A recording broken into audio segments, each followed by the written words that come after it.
सभी मित्रों को गुड मॉर्निंग, राम राम। आप सभी का अपने चैनल के ऊपर स्वागत है। आशा है आप सब अच्छे होंगे, स्वस्थ होंगे और पढ़ाई कर रहे हो। तो हम बात कर रहे हैं विधि शास्त्र के बारे में। और पिछली जो क्लास जो थी, कक्षा जो थी, उसमें हमने देखा था राज्य के बारे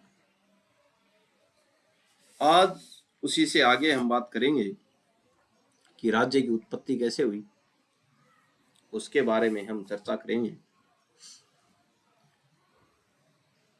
आइए शुरू करते हैं राज्य की उत्पत्ति। विद्वानों या विद्वान लोग हमेशा सोचते रहे कि राज्य यानी कि स्टेट की शुरुआत कैसे हुई। तो जो विद्वान लोग जो थे वो सोचते रहे कि जो राज्य जो है उसकी शुरुआत कैसे हुई, क्यों हुई और कब लोगों ने मिलकर एक संगठित शासन बनाया। ठीक है, सोचने की बात है भाई कि राज्य की शुरुआत कैसे हुई होगी, क्यों हुई होगी और कब लोग मिलकर रहने लगे, संगठित शासन बनाया। इतिहास में इसके बारे में अलग अलग सिद्धांत दिए गए हैं। यहाँ दो मुख्य सिद्धांतों की बात हम करते हैं। तो अलग अलग सिद्धांत दिए गए इतिहास में, लेकिन दो मुख्य सिद्धांतों की बात हम यहाँ पे करते हैं। देवी उत्पत्ति का सिद्धांत, ठीक है। इस सिद्धांत के अनुसार राज्य ईश्वर की देन है। देवी उत्पत्ति का सिद्धांत क्या बोलता है कि राज्य जो है ईश्वर की देन है। इसका मतलब क्या है? राजा को भगवान का प्रतिनिधि माना जाता था। उसकी आज्ञा मानना धार्मिक कर्तव्य समझा जाता था। किसकी आज्ञा? राजा का, राजा की आज्ञा। और राजा माना किया जाता था भगवान का प्रतिनिधि। ये देवी उत्पत्ति का सिद्धांत है। राजा का विरोध करना मतलब भगवान का विरोध करना। ठीक है भाई, ये देवी उत्पत्ति सिद्धांत के बारे में बात है कि जो है राज्य ईश्वर की देन माना जाता था। राजा को किसका प्रतिनिधि माना जाता था? भगवान का। और राजा की आज्ञा मानना धार्मिक कर्तव्य समझा जाता था। राजा का विरोध करना मतलब भगवान का विरोध करना माना जाता था। उदाहरण देखते हैं। मनुस्मृति में राजा को देवी माना गया। ठीक है। यूरोप में जेम्स प्रथम ग्रेट ब्रिटेन जैसे शासकों ने राजाओं का देवी अधिकार की बात कही है। ठीक है, ये दो उदाहरण। लेकिन बाद में क्या हुआ? पहले तो मान लिया है देवी उत्पत्ति का सिद्धांत लागू था, लोग मान भी रहे थे राजा को भगवान का प्रतिनिधि, और उसके जो उनके कर्तव्य जो हैं वो भी मान रहे थे। लेकिन बाद में क्या हुआ? 17वीं सदी में लोगों ने तर्क करना शुरू कर दिया। उन्होंने कहा राज्य इंसानों से ने बनाया है, भगवान ने नहीं। इसलिए ये सिद्धांत कमजोर पड़ गया।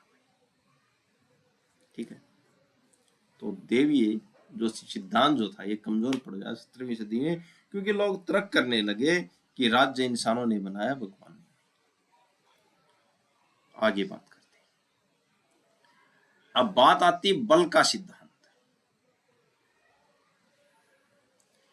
दूसरे सिद्धांत की बात करते हैं, बल का सिद्धांत। इस सिद्धांत के अनुसार राज्य की उत्पत्ति ताकत बल से हुई है। ठीक है, इसका मतलब क्या है? शक्तिशाली लोगों ने कमजोर लोगों को हराकर अपने अधीन कर लिया। छोटे समूह मिलकर कबीले बने, कबीले में मिलकर बड़े राज्य बने। यानी जिसके पास ताकत थी वही शासक बना। तो दूसरा सिद्धांत आता है बल का सिद्धांत, कि शक्तिशाली लोगों ने कमजोरों को हरा दिया और छोटे समूह मिलकर क्या बने? कबीले बने, कबीले मिलकर क्या बने? राज्य बने। यानी जिसके पास ताकत थी वही शासक बना। यह था बल का सिद्धांत, कि ऐसे भी राज्य की उत्पत्ति है। यह भी एक सिद्धांत है। आगे बात करते हैं। इस सिद्धांत के समर्थक कौन है? कौन से सिद्धांत के? बल के सिद्धांत के समर्थक कौन है? एक तो है Oppenheimer, Spencer, Karl Marx. Karl Marx ने तो पहले ही कह दिया कि जो अमीर जो हैं मिलकर क्या कर रहे हैं, कमजोर वर्ग को नियंत्रित किए हुए। इस सिद्धांत की कमी क्या थी? तो बल के सिद्धांत की कमी क्या थी? सिर्फ डर से राज्य नहीं चलता, लोगों का विश्वास और समर्थन भी जरूरी है। अगर राज्य केवल बल पर टिका है तो उसे ज्यादा ताकतवर कोई उसे गिरा सकता है। ठीक है, ये कमी थी इसकी कि राज्य जो है सिर्फ डर पर नहीं चलता भाई, लोगों का विश्वास और समर्थन भी जरूरी है। अगर राज्य केवल बल पर टिका होता तो उससे ज्यादा ताकतवर उसको गिरा सकता था। ठीक है, तो बल के सिद्धांत की ये क्या थी? कमी थी। आगे बात करते हैं। आगे निष्कर्ष, देवीय सिद्धांत, बल सिद्धांत क्या कहता है? तो देवीय सिद्धांत कहता है राज्य भगवान की देन है, और बल सिद्धांत क्या कहता है कि राज्य ताकत से बना। कमी कौन सी थी? कमी कहां पे आ गई? तो देवीय सिद्धांत में तर्क लगे थे लोग करने, तब कमजोर गया पड़े, और बल सिद्धांत में केवल डर से राज्य नहीं चलता। असली बात क्या है? राज्य की उत्पत्ति कई कारणों से हुई है, ताकत से, सुरक्षा से, व्यवस्था से और लोगों की जरूरत से। ठीक है, तो कई कारणों से राज्य की उत्पत्ति हुई है, ताकत, सुरक्षा, व्यवस्था और लोगों की जरूरतों से। आगे बात करते हैं। सामाजिक संविदा सिद्धांत। ठीक है, सामाजिक संविदा सिद्धांत, इस सिद्धांत के अनुसार यह भी एक सिद्धांत है, राज्य लोगों की आपसी समझौते से बना हुआ है। तो सामाजिक संविदा सिद्धांत कहता है कि जो राज्य जो है लोगों के आपसी समझौते से बना है, यानी पहले लोग बिना राज्य के रहते थे, फिर उन्होंने मिलकर एक समझौता किया और राज्य बनाया। ये सामाजिक समझौता सिद्धांत कहता है। पहले क्या था? प्राकृतिक अवस्था थी। इन विचारकों के अनुसार एक समय ऐसा था जब कोई सरकार नहीं थी, कोई कानून नहीं था, लोग पूरी आजादी से रहते थे। इसे प्राकृतिक अवस्था कहा जाता है, कहा गया। ठीक है, तो सामाजिक संविदा का जो सिद्धांत जो है, तो इसमें क्या बताया कि प्राकृतिक अवस्था थी पहले, इसमें कोई सरकार नहीं थी, कोई कानून नहीं था, लोग पूरी आजादी से रहते थे, ये प्राकृतिक अवस्था कहा गया। ठीक है, फिर बाद में इसमें बताया कि राज्य लोगों की आपसी समझौते सहमति से बना। पहले लोग बिना राज्य के रहते थे, फिर उन्हें मिलकर एक समझौता किया और राज्य बनाया। आगे बात करते हैं। अब तीन बड़े विचारकों को आसान तरीके से समझो। तो सामाजिक वाला देख लिया हमने, बल का देख लिया, और कौन सा सिद्धांत था वो? देवीय सिद्धांत देख लिया। ठीक है, अब तीन बड़े विचारक हैं, ये क्या बोलते हैं राज्य के बारे में? Thomas Hobbes. तो थॉमस होब्स क्या बोलते हैं? उनका विचार क्या है? प्राकृतिक अवस्था बहुत खराब थी। थॉमस होब्स कहते हैं कि जो प्राकृतिक व्यवस्था जो थी, जिसमें कानून नहीं था, और क्या नहीं था? कानून नहीं था, कोई सरकार नहीं थी, लोगों को पूरी आजादी थी। ठीक है, तो वो बोलते हैं सबसे पहले कि प्राकृतिक अवस्था बहुत खराब थी, हर कोई अपने फायदे के लिए लड़ता था, जीवन था डर और असुरक्षित से भरा था। ठीक है, जीवन तो था लेकिन डर और असुरक्षित से भरा था। ठीक है, क्योंकि सब अपने अपने फायदे के लिए लड़ रहे थे, क्योंकि कानून नहीं था, कोई किसी को मार दो। इसलिए लोगों ने मिलकर अपनी सारी शक्ति एक ताकतवर शासक को दे दी। ये कौन बोल रहे हैं? Thomas Hobbes. यानी सुरक्षा के बदले आजादी छोड़ दी। सुरक्षा चाहिए भाई, आजादी ले लो। इसलिए सारी शक्ति लोगों ने मिलकर एक ताकतवर शासक को दी। ठीक है, ये थॉमस होब की बात। खास बात, शासक की शक्ति निरंकुश होनी चाहिए।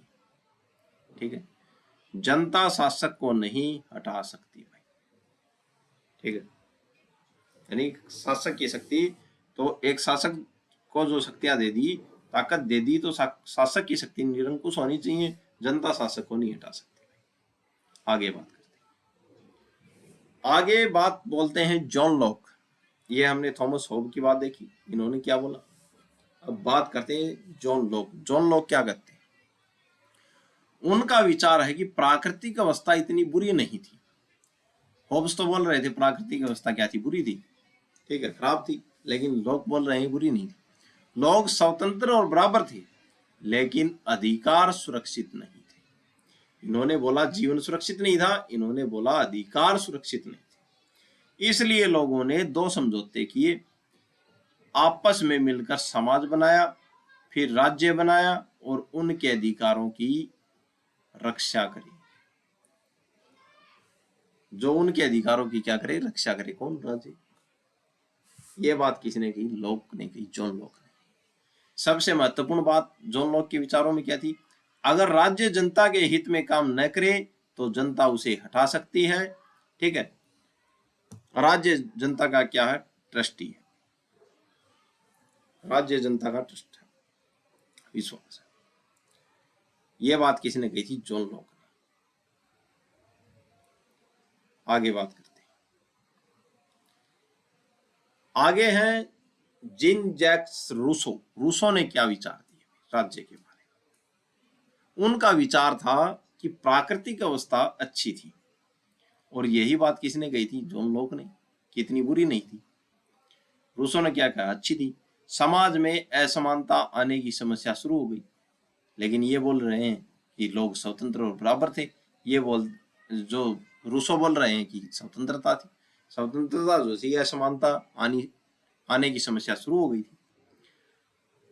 राज्य सामान्य इच्छा पर आधारित होना चाहिए, ये बात बोलते हैं रूसो। असली शक्ति जनता में होनी चाहिए, ये बात किसने बोली? रूसो ने। तीनों में अंतर देखते हैं। विचारक होब्स। होब्स कहते हैं प्राकृतिक अवस्था बहुत खराब थी राज्य की, और ये जो बोलते हैं लोग बोलते हैं कि ठीक ठाक थी। रूसो बोलते हैं प्राकृतिक अवस्था जो थी, पहले की जो अवस्था जो थी, जब सरकार नहीं थी, कोई कानून नहीं था, कोई राज्य नहीं था, तो अच्छी थी। होब्स बोलते हैं बहुत खराब थी प्राकृतिक अवस्था, लोग बोलते हैं ठीक ठाक थी, रूसो बोलते हैं अच्छी थी। राज्य की शक्ति, होब्स बोलते हैं निरंकुश शासक। ठीक है, कि निरंकुश शासक होना चाहिए राज्य की शक्ति। लोग बोलते हैं सीमित सरकार होनी चाहिए, और रूसो बोलते हैं जनता सर्वोच्च होनी चाहिए राज्य में। फिर जनता का अधिकार, होब्स बोलते हैं जनता का अधिकार नहीं हो। ठीक है, जनता राजा को उठा नहीं सकती। लोग बोलते हैं जनता राजा को उठा सकती है, और रूसो बोलते हैं जनता ही मालिक है। तीनों के विचार। आगे बात करते हैं। आगे निष्कर्ष देखते हैं। राज्य भगवान ने नहीं बनाया, ये निष्कर्ष निकलता है इन तीनों के विचारों से। राज्य केवल बल से नहीं बना, राज्य लोगों के आपसी समझौते से बना है। यही है सामाजिक संविधा सिद्धांत। ठीक है, आगे बात है अनुवांशिक सिद्धांत की बात करते हैं। अनुवांशिक सिद्धांत क्या है? इस सिद्धांत के अनुसार राज्य अचानक नहीं बना, बल्कि धीरे धीरे विकास से बना। ठीक है, अनुवांशिक सिद्धांत क्या बोलता है कि राज्य जो है अचानक नहीं बना, बल्कि धीरे धीरे विकास से बना। यानी राज्य मानव समाज की स्वाभाविक बढ़त का परिणाम है। कि राज्य जो है मानव समाज की स्वाभाविक जो बढ़त जो है उसका क्या है? नेचुरल जो ग्रोथ जो उसका परिणाम है। ये अनुवांशिक सिद्धांत बोलते हैं। आगे बात करते हैं, मुख्य विचार देखते हैं। प्लेटो का विचार, मनुष्य अकेले अपनी जरूरतें पूरी नहीं कर सकता, इसलिए वह दूसरों के साथ मिलकर रहता है, यहीं से समाज और फिर राज्य बना। ये बात किसने कही थी? प्लेटो ने कही थी। कौन से सिद्धांत में? ये अनुवांशिक सिद्धांत की बात हो रही है। अरस्तु क्या बोलते हैं? तो अरस्तु बोलते हैं राज्य मानव जीवन का स्वाभाविक परिणाम है। उनके अनुसार विकास का क्रम ऐसा था, पहले परिवार बना, कई परिवार मिलकर ग्राम बने, कई ग्राम मिलकर बड़ा समुदाय बना, अंत में क्या बना? राज्य बना। ठीक है। तो अरस्तु क्या बोलते हैं कि जो अरस्तु बोलते हैं कि राज्य मानव जीवन का स्वाभाविक परिणाम। उनके अनुसार विकास का क्रम ऐसा था कि पहले क्या बना? परिवार बना, कई परिवार मिलकर ग्राम बने, और कई ग्राम मिलकर क्या बने? बड़ा समुदाय बना, अंत में क्या बना? राज्य बना। यानी राज्य धीरे धीरे विकास का अंतिम चरण है। यानी राज्य धीरे धीरे विकास का अंतिम क्या है? चरण। आगे बात करते हैं। इस सिद्धांत के दो रूप हैं, पितृसत्तात्मक सिद्धांत। दो रूप हैं इस सिद्धांत के। कौन से के? ये जो अनुवांशिक सिद्धांत जो है, इसके दो रूप हैं। कौन कौन से? एक तो पितृसत्तात्मक सिद्धांत, इसका मतलब है परिवार का मुखिया पिता होता था और वही सबसे शक्तिशाली होता था।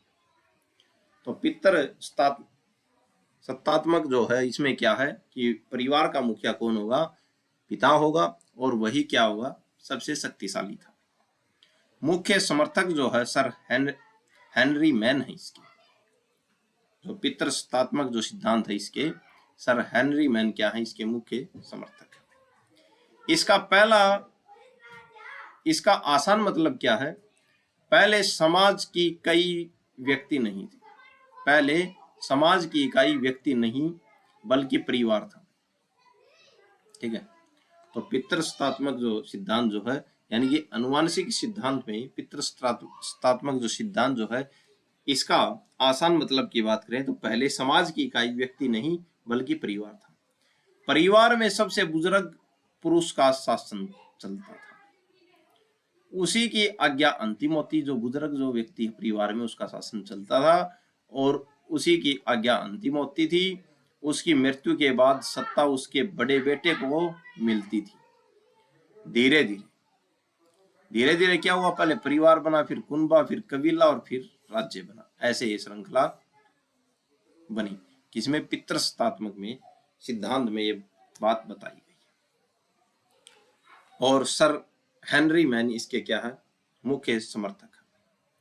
आगे निष्कर्ष देखते हैं।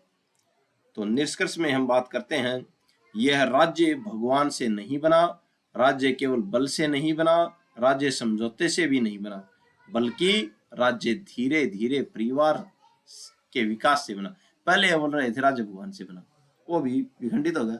फिर बोला बल से बना, बल से कितने दिन रोक लोगे लोगों को? वो भी नहीं बना। फिर बोला सामाजिक सिद्धांत आ गया कि क्या है? समझौते से बना, वो भी विखंडित हो गया। अब क्या बोला कि धीरे धीरे परिवार से बना। ठीक है। यानी कि राज्य परिवारों का बड़ा रूप है। आगे देखते हैं, आगे क्या बोलते हैं। आगे है मातृसत्तात्मक सिद्धांत। इस सिद्धांत के अनुसार प्रारंभिक समाज में परिवार का आधार माँ थी, पिता नहीं। पितृसत्तात्मक में पिता और मातृसत्तात्मक में कौन थी? माँ। ठीक है। मुख्य समर्थक कौन कौन है इसके? मैकलेन, फ्रेजर और जैक्स, एडवर्ड जैक्स, इनके क्या है? मुख्य समर्थक है। किसके? मातृसत्तात्मक के। आगे देखते हैं, आसान भाषा में देखते हैं। बहुत पुराने समय में विवाह की स्पष्ट व्यवस्था नहीं थी। ठीक है भाई, पुरुष स्त्री संबंध स्थायी नहीं होते थे। ठीक है। ये पुराने समय में बोल रहे हैं कि जो विवाह की स्थिति स्पष्ट नहीं थी। ठीक है। बहुत पुराने समय में विवाह की स्पष्ट व्यवस्था नहीं थी, पुरुष से स्त्री संबंध स्थायी नहीं होते थे, ठीक है, स्थायी संबंध नहीं होते थे, इसलिए बच्चों का पिता कौन है यह सुनिश्चित नहीं होता था, लेकिन माँ कौन है यह हमेशा निश्चित होता था, ठीक है, इसलिए बोलते हैं मातृस्थात्मक। इसीलिए वंश परिवार माँ के नाम से चलता था, परिवार की मुखिया भी स्त्री होती थी, इसी कारण इसे मातृस्थात्मक माँ आधारित परिवार कहा गया, ठीक है, आया मातृस्थात्मक समझ में। आगे देखते हैं जैक्स का विचार। जैक्स क्या बोलते हैं, समाज की शुरुआत परिवार से नहीं बल्कि कबीले से हुई, पहले कबीले, फिर छोटे कुनबे, फिर विवाह व्यवस्था, फिर पितृस्थात्मक परिवार, ठीक है, यानी कि पहले कबीले थे, फिर छोटे कुनबे है, ये बात बोल रहे हैं जैक्स, फिर छोटे कुनबे बने, फिर उससे विवाह व्यवस्था बनी, उनमें विवाह होने लगा कुनबों में अपने आप, फिर क्या बना, फिर पितृस्थात्मक परिवार बना, यानी पहले माँ का महत्व था, बाद में पिता का, ठीक है। आगे बात करते हैं, आगे का जो सिद्धांत है वो है उद्विकासी सिद्धांत। उद्विकासी सिद्धांत क्या है, इस सिद्धांत के अनुसार राज्य न तो भगवान से बनाया न ही किसी एक समझौते से बना, बल्कि राज्य धीरे धीरे इतिहास के विकास से बना। एक और सिद्धांत, ठीक है, अनुवांशिकी सिद्धांत ये बोलता है, सामाजिक सिद्धांत ये बोलता है कि लोगों ने समझौता करके बनाया, देवी सिद्धांत ये बोलता है कि भगवान ने बनाया, ठीक है, पितर जो जिसमें पिता का शासन जो था, जो पितृस्थात्मक बोलते थे, उसमें बोला कि परिवार का मुखिया पिता होता था, मातृस्थात्मक में क्या बोला कि माता होती थी मुखिया, ठीक है। अब क्या बात आई, अब बात आ गई कि उद विकासी सिद्धांत ये बोलता कि न तो राज्य भगवान ने बनाया, न किसी समझौते से बना, राज्य धीरे धीरे इतिहास के विकास से बना, ये बात कही। समाज धीरे धीरे विकसित हुआ, लोगों की जरूरतें बढ़ी, अलग अलग वर्ग और अधिकार बने, फिर राजनीतिक संगठन बने और अंत में राज्य बना। ये कौन सा सिद्धांत बोलता है, उद्विकासी सिद्धांत। इसमें युद्ध और संघर्ष का भी योगदान रहा, क्योंकि इससे लोगों में एकता और सामूहिक भावना पैदा हुई, ठीक है। आगे बात करते हैं, सिद्धांत क्या कहता है, मातृस्थात्मक पहले परिवार में मां प्रधान थी, पितृस्थात्मक पहले पिता प्रधान था, उद्विकासी सिद्धांत राज्य धीरे धीरे विकास से बना, राज्य अचानक नहीं बना, यह समाज के धीरे धीरे विकास का क्या है, परिणाम है। आगे बात करते हैं, तो आज जो है हमने यहां तक देखा, तो ये सिद्धांत देखे, राज्य की उत्पत्ति के बारे में देखा, विद्वानों के जो समर्थन जो थे वो देखा, देवी उत्पत्ति का सिद्धांत देखा, और इसके बाद जो है हमने बात की बल के सिद्धांत की, जिसमें यह बताया गया था कि राज्य बल से बना, ठीक। फिर उससे आगे हमने इनके निष्कर्ष देखे, और फिर सामाजिक संविदा सिद्धांत की बात की कि लोगों ने आपसी समझौता किया होगा, उसे राज्य का विकास हुआ होगा, लेकिन यह भी नहीं मान्य हुआ। आगे हमने हॉब्स की विचारधारा देखी, ठीक है, इन्होंने बोला डर और असुरक्षा से भरा जीवन था, जो प्राकृतिक जो अवस्था थी वो। फिर हमने लोक के बारे में देखा, लोक ने क्या बोला, तीनों का तुलना की हमने, और उससे आगे हम फिर अनुवांशिक की अनुवांशिक सिद्धांत के बारे में देखा, जहां पर मात्रात्मक और जो पित्रात्मक जो सिद्धांत जो था वो देखा।